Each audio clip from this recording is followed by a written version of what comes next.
Wildlife on Earth is disappearing. In the last century, hundreds of weird and wonderful species went the way of the dodo. Today, over 20,000 more species are at risk of dying out, but we simply don't have the time or resources to rescue them all. It's a tough situation, but not a unique one. Military medics, first responders, and ER workers regularly make decisions like these, and a medical triage-like approach could help us decide which species to save first. For example, we could prioritize those who need help stat, like the last 60 wild Javan rhinos teetering on the edge of extinction. Alternatively, we could take a kind of save the president first approach and focus on species vital to entire ecosystems, like mangroves, whose groves support over 1,000 other species, or otters, whose urchin eating keeps kelp forests healthy. Or we could prioritize patients that have the best and cheapest chance of long-term survival. New Zealand's Maud Island frogs, for example, could be rescued from their invasive nemesis for the cost of keeping a panda alive in captivity for about half a year. But so far, conservation decisions haven't been so calculated.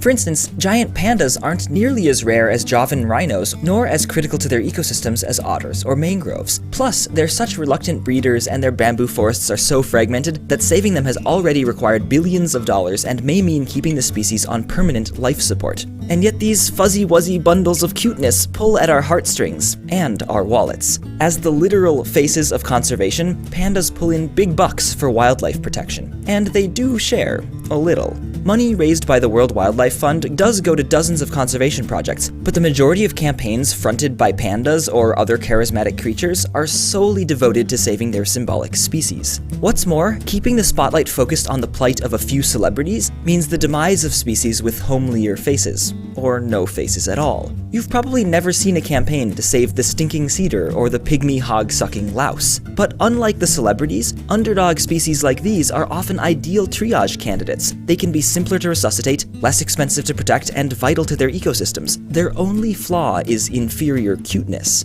Should we really let appearances decide who lives and who dies? Or should we take a more rational approach? The trade-off is this. Thinking rationally when it comes to saving species may mean asking ourselves whether a world without pandas is something we can bear.